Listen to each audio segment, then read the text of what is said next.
अस्सलामुअलैकुम, welcome back viewers. I am zoologist Kinza Maryam और आज के लेक्चर में हम देखेंगे फिजियोलॉजी ऑफ डाइजेशन। जो हम फूड इनटेक करते हैं उसकी डाइजेशन किस तरह होती है, तो आज के लेक्चर में हम वो डिस्कस करेंगे। तो इसमें हम देखते हैं कि डाइजेस्टिव ट्रैक्ट कैसा होता है। जब वो फूड हम जो खाते हैं इनटेक करते हैं वो किस ट्रैक्ट से पास होकर जाती है उसके बारे में देखेंगे।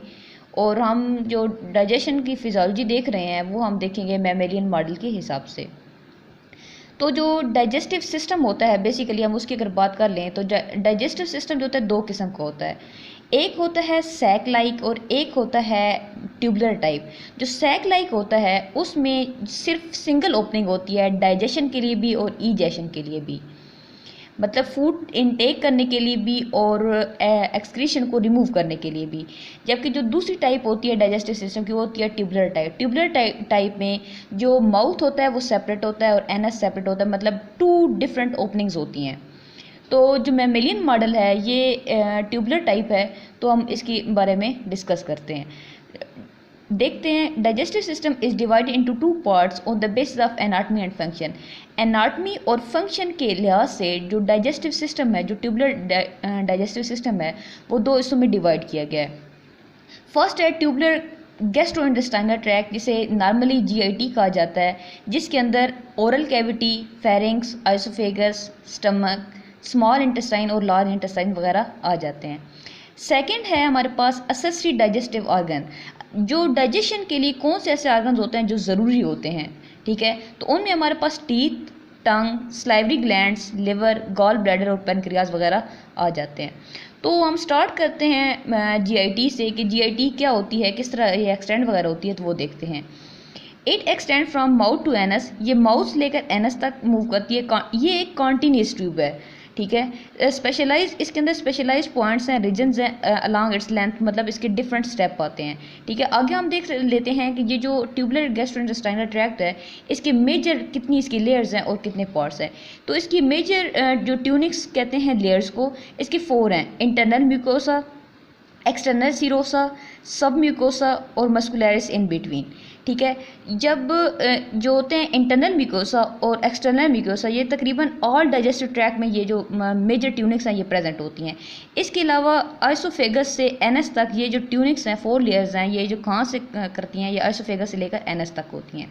तो अब हम इस ट्रैक के जो जितने भी रीजन्स हैं, जितने भी पार्ट्स हैं जीआईटी के, उन्हें गैस्ट्रोइंटेस्टाइनल ट्रैक्ट के उन्हें 1 बाय 1 डिस्कस कर लेते हैं। तो सबसे पहले हमारे पास आती है ओरल कैविटी, ठीक है।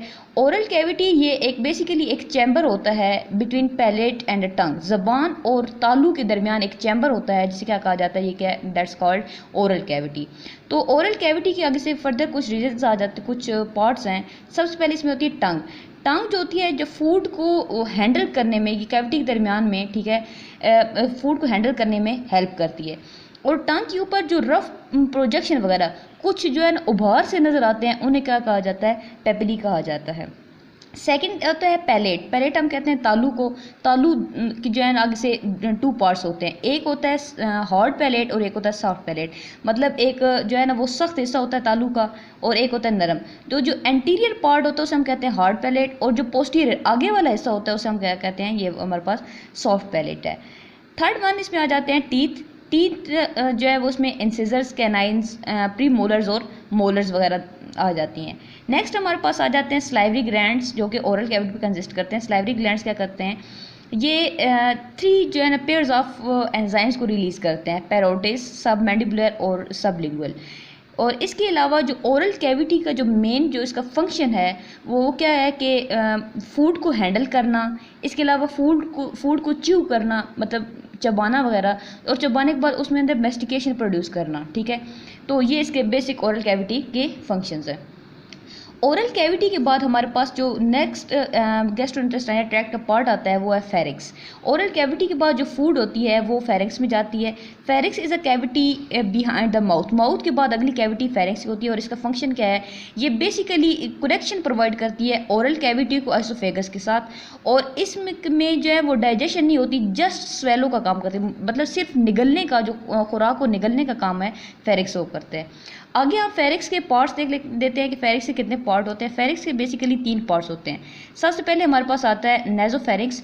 नेजोफेरिक्स क्या करता है, ये कम्युनिकेट करता है जो नसल कैविटी होती है उसे, और ये एयर जो जब हम सांस लेते हैं तो एयर को पैसेज प्रोवाइड करता है ताकि वो आगे लंग्स तक जाए। सेकंड है ओरोफेरिक्स। ओरोफेरिक्स जो होता है वो सॉफ्ट पेरियड के बाद स्टार्ट होता है, ओपन होता है, और ये ओपन होता है इनटू नेजोफेरिक्स में। मतलब ओरोफेरिक्स और नेजोफेरिक्स आपस में कनेक्टेड है। थर्ड वन हमारे पास आ जाता है लिरिंगोफेरिक्स। लिरिंगोफेरिक्स जो होता है वो ओरोफेरिक्स के बाद होता है, और ये ओपन होता है इनटू लेरिंग्स एंड ऑइसोफेगस। आगे हम देखते हैं कि फेरिक्स में जो स्वेलिंग होती है उसका प्रोसेस किस तरह होती है। तो स्वेलिंग ये बेसिकली हमारे पास ये है, ठीक है। फेरिक्स इसमें क्या होता है कि एक कंट्रैक्शन, जब फूड इनटेक होती है तो इसमें 2 किस्म की वेव्स होती हैं, एक कंट्रैक्शन वेव होती है, एक रिलैक्सेशन वेव होती है। जब स्वेलिंग रिफ्लेक्स आती है, स्वेलिंग रिफ्लेक्स जो होती है ये इनवॉलंटरी प्रोसेस है। ये इनवॉलंटरी प्रोसेस होता है तो जब जो होता है बोलस कहते हैं, जो नवाला होता है या जो खुराक होती है हम निगलते हैं तो वो एक बॉल लाइक जो है ना, वो एक massive ball like structure attain कर लेते हैं जिसे कहा जाता है बोलस, ठीक है। जब वो पेरिस्टाल्टिक वेव आती है तो क्या करता है कि डाउनवर्डी वो खुराक मैदे की तरफ किस तरह मूव करती है कि जो बोलस होता है उसके पीछे से जो है ना वो कैविटी वो कंट्रैक्ट होना शुरू हो जाती है, और उसके अगले वाले जो मसल्स होते हैं वो रिलैक्स होना शुरू हो जाते हैं। जब वो मसल रिलैक्स होते हैं तो वो फूड होती है वो लोअर टाइप मूव करती है। तो इस चीज़ को हम कहते हैं पेरिस्टाल्टिक फॉर्म। अब हम वो देख लेते हैं कि peristalsis form a wave of relaxation of the circular muscle in front of the food and the wave is followed by the wave of strong contraction behind the food. Peristaltic form peristalsis में क्या होती है कि वो bolus से पीछे वाले muscle होते हैं वो कंट्रैक्ट होना शुरू हो जाते हैं, और ये अगले वाले जो होते हैं वो रिलैक्स होते हैं, उनके रिलैक्सेशन की वजह से वो सॉफ्ट हो जाते हैं, और ये सर्कुलर वेव की मोशन होती है जिस तरह ये फूड होती है वो नीचे की तरफ मूव करना शुरू कर देती है। फेरिक्स के बाद नेक्स्ट हमारे पास आता है ऑइसोफेगस। ऑइसोफेगस जो होता है ये जस्ट पैसेज प्रोवाइड करता है बिटवीन फेरिक्स टू स्टमक। इसमें फेरिक्स के अंदर कोई डाइजेशन नहीं होती। तो नेक्स्ट पार्ट हम इंशाल्लाह गैस्ट्रोइंटेस्टाइनल ट्रैक्ट के हम नेक्स्ट वीडियो में देखेंगे। That's all. अगर आपको वीडियो अच्छी लगी तो इसे लाइक करें, चैनल को सब्सक्राइब करें और शेयर करें। अल्लाह हाफिज़।